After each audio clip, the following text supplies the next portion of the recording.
Natanz అలాగే బుషేర్ అనే power plants, nuclear power plants, nuclear uranium purification labs, వీటిని target చేయబోతుంది అమెరికా అంటూ చాలా క్లియర్గా అర్థమవుతుంది. మరో పక్కన అమెరికాపై ప్రతి దాడులకు ఇటు ఇరాన్ కూడా సిద్ధంగా ఉంది. ఇరాన్కి ప్రపంచ దేశాలు, మరి ముఖ్యంగా రష్యా, చైనా, ఒకవేళ చైనా ఎలాంటి వెపన్స్ సప్లై చేసినా చైనా పరిస్థితి బాగుండదు, it is a bad thing for China అంటూ ఇటు ట్రంప్ కూడా కొన్ని స్టేట్మెంట్స్ ఇచ్చాడు. ఇటు చర్చలు సఫలించలేదు, ఇటు ఇరాన్కి అది బ్యాడ్ న్యూస్ అంటూ ఇటు America vice president JD Vance మాట్లాడిన మాటలు కూడా ఒక్కసారి చూసే ప్రయత్నం చేద్దాం. They have chosen not to accept our terms. We have been at it now for 21 hours, and we've had a number of substantive discussions with the Iranians. That's the good news. The bad news is that we have not reached an agreement, and I think that's bad news for Iran much more than it's bad news for the United States of America. So we go back to the United States having not come to an agreement.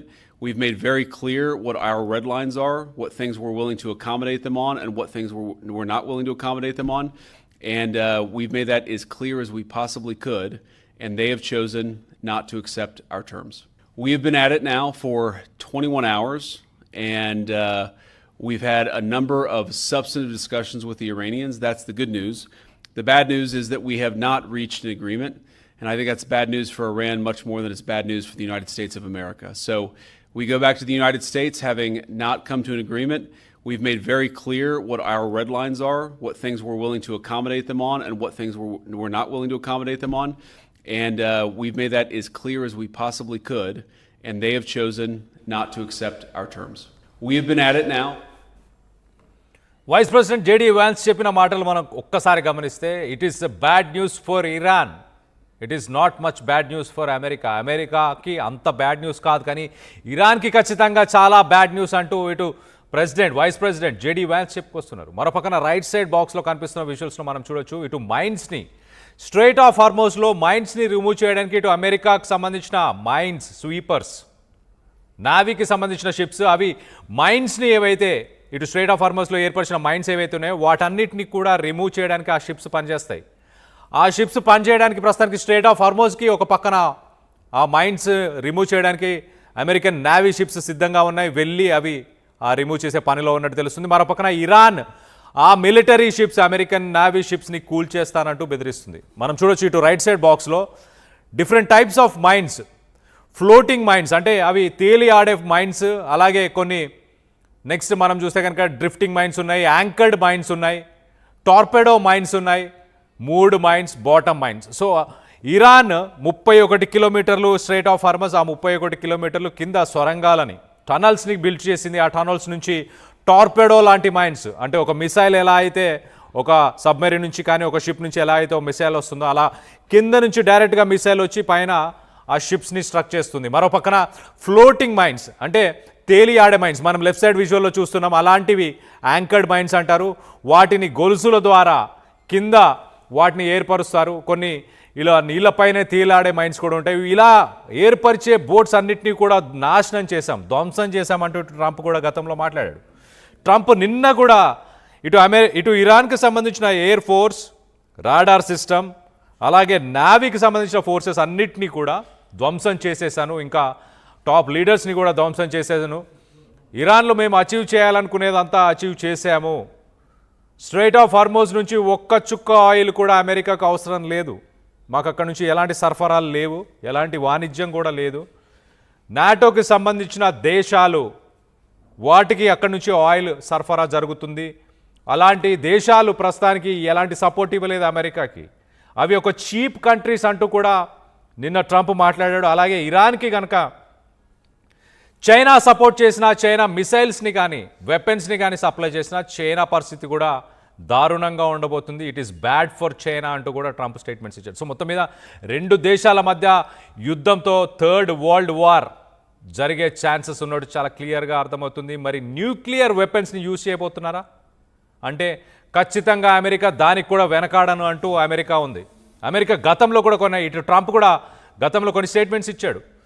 ఇటు Iranian సివిలైజేషనే లేకుండా చేసేస్తాను అంటూ Trump మాట్లాడాడు. మరి ఈసారి దానికి పూనుకుంటాడా, లేకపోతే power plants, అలాగే ఇటు ఇరాన్కి సంబంధించిన న్యూక్లియర్ ఫెసిలిటీస్ ఇస్ఫహాన్, నతాన్స్, బుషేర్ ఆ ప్లేసెస్లో ఉన్న న్యూక్లియర్ ఫెసిలిటీస్లో ఒకవేళ న్యూక్లియర్ బాంబుతో అటాక్ చేస్తే ట్రంప్, దాని ఇంపాక్ట్ పక్కనే ఉన్న ఇరాక్, ఇటు పక్కన ఉన్న పాకిస్తాన్, ఇటు కింద ఉన్న Saudi Arabia, United Arab Emirates, Gulf of పర్షియాలో ఉన్న సముద్ర నీరంతా కూడా కలుషితం అయిపోతుంది. రేడియో యాక్టివ్ ఎలిమెంట్స్ గాల్లో, అలాగే ఆ వాటర్లో కూడా ఆ రేడియో యాక్టివ్ ఎలిమెంట్స్ ఉండబోతున్నాయి. కొన్ని దశాబ్దాల పాటు ఆ ఎలిమెంట్స్ ఉంటాయి.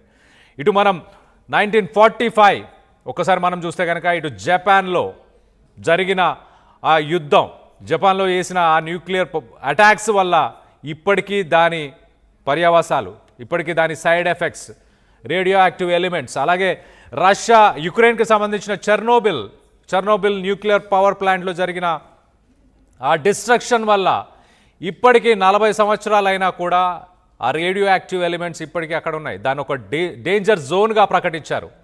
అమెరికా మరి అలాంటి ఒక న్యూక్లియర్ అటాక్కి పూనుకుంటుందా అంటే ట్రంప్ ససేమిరా ఒప్పుకోవట్లేదు. ట్రంప్ ఖచ్చితంగా న్యూక్లియర్ అటాక్ కూడా సిద్ధంగా ఉన్నామంటూ గతంలో స్టేట్మెంట్స్ చేశాడు. సో న్యూక్లియర్ అటాక్ జరగబోతుందా? ఒకవేళ అయితే ప్రపంచ దేశాలు దాన్ని ఎలా రిసీవ్ చేసుకోబోతున్నాయి? ఆ న్యూక్లియర్ కంటామినేషన్ని ఎలా కంట్రోల్ చేయాలనుకుంటున్నారు?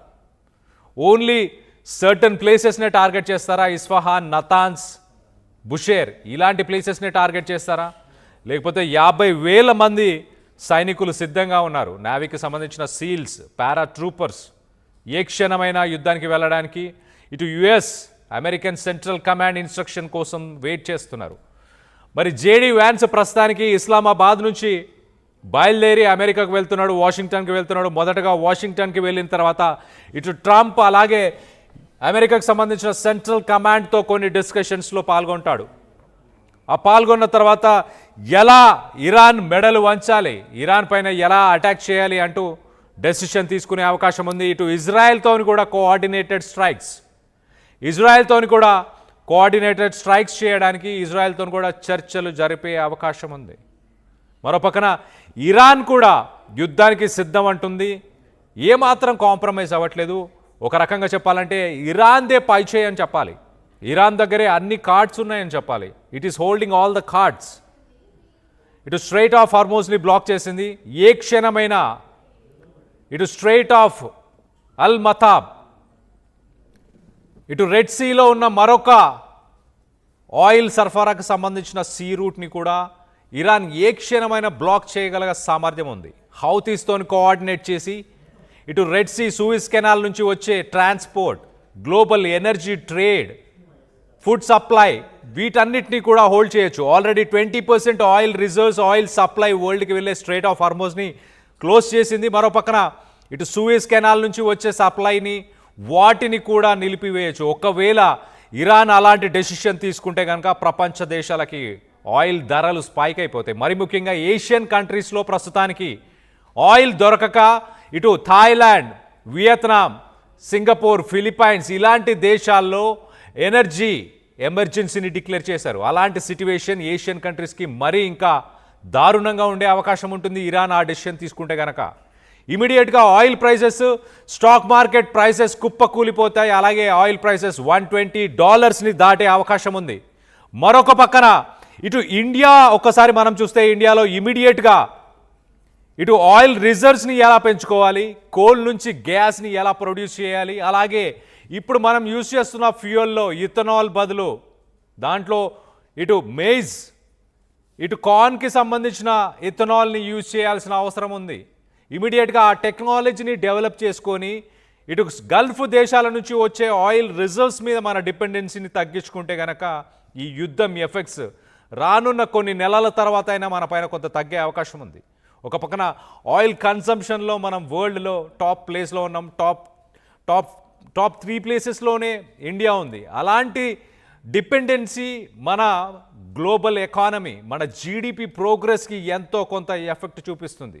ఆ ఎఫెక్ట్స్ చూపించకుండా ఉండడానికి ఇండియన్ గవర్నమెంట్ పాలసీ మేకింగ్ రానున్న రోజుల్లో కోల్ నుంచి గ్యాస్ని ఎక్స్ట్రాక్ట్ చేయడం, ఎట్ ద సేమ్ టైం మనం యూజ్ చేసే ఫ్యూయల్లో ఇథనాల్ మిక్చర్ ఇప్పుడు ప్రస్తుతానికి E20 20% ఇథనాల్, 80% పెట్రోల్. సో దాన్ని కూడా మనం బైపాస్ చేసి దాంట్లో కూడా లేటెస్ట్ టెక్నాలజీ అడాప్షన్, అలాగే ఎలక్ట్రిక్ వెహికల్స్ అడాప్షన్, ఇలాంటివన్నీ చేస్తే కనుక ఈ యుద్ధం ఎఫెక్ట్ ఇండియా పైన ఎక్కువ ఉండే అవకాశం ఉంది, ఉండకుండా ఉండే అవకాశం ఉంటుంది. సో ఆ విధంగానే ఇటు ఇండియన్ గవర్నమెంట్ స్టెప్స్ కూడా తీసుకుంటున్నట్టు తెలుస్తుంది. మరో పక్కన జేడీ వ్యాన్స్ కొన్ని సెన్సేషనల్ స్టేట్మెంట్స్ చేశాడు. ఆ స్టేట్మెంట్స్ని కూడా ఒకసారి చెప్పే ప్రయత్నం చేస్తా. We leave Islamabad with our final best offer. ఇంతకంటే బెస్ట్ ఆఫర్ని మేము ఇప్పటిదాకా ఇరాన్కి ఇవ్వలేదు. ఆ బెస్ట్ ఆఫర్ ఇచ్చినా కూడా ఇటు ఇరాన్ మాత్రం ఆ టాక్స్ని ఫెయిల్ చేసింది. It is a very bad news to Iran అంటూ చెప్పుకొచ్చే ప్రయత్నం చేశారు. 21 గంటల పాటు సుదీర్ఘ చర్చలు జరిపారు.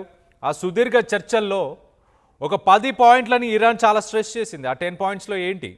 ఒకటి, యుద్ధంలో నష్టపోయినందుకు డబ్బులు కట్టాలి అమెరికా, బిలియన్స్ ఆఫ్ డాలర్స్. దాన్ని అమెరికా తోసిపుచ్చే ప్రయత్నం చేసింది. అంత భారీ అమౌంట్లో మేము డబ్బులు కట్టము అంటూ వెనకడుగు వేసే ప్రయత్నం చేసింది. మరోపక్కన ఇటు ఖతర్ బ్యాంకులో ఇరాన్కి సంబంధించిన కరెన్సీ, ఇరాన్కి సంబంధించిన ఫైనాన్షియల్ అసెట్స్ని అమెరికా వాటిని సీజ్ చేసింది. వాటిని ఇమీడియట్గా రిలీజ్ చేయాలని ఇరాన్ కోరింది. మరోపక్కన ఈ నేపథ్యంలో మనం చూస్తే ఇటు లెబనాన్ మీద స్ట్రైక్స్ని ఆపాలి, అలాగే స్ట్రెయిట్ ఆఫ్ హార్మోస్ని ఓపెన్ చేయాలి. వీటన్నిటికీ కూడా ఎంతో కొంత ఇరాన్ కాంప్రమైజ్ అయింది. కానీ న్యూక్లియర్ పవర్ ప్లాంట్, అలాగే న్యూక్లియర్ బాంబుని తయారు చేయడానికి, యురేనియం ప్యూరిఫికేషన్కి, వీటన్నిటికీ మాత్రం ఇరాన్ కాంప్రమైజ్ అవ్వలేదు. దానికి JD Vance, the bad news is that we have not reached an agreement. I think that's bad news for Iran much more than it's bad news for United States.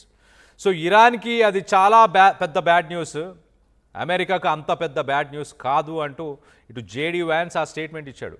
So మూడో ప్రపంచ యుద్ధానికి దారి తీయబోతుంది. Next 24 అవర్స్లోనే స్ట్రైక్స్ని మనం చూడబోతున్నాం Iran పైన.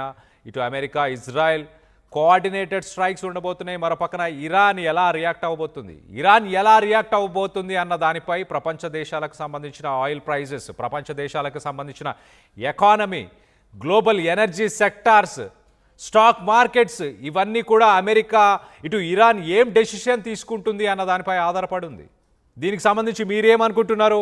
ఈ యుద్ధంలో Iran గెలవబోతుందా, అమెరికాది పై చేయి ఉండబోతుందా?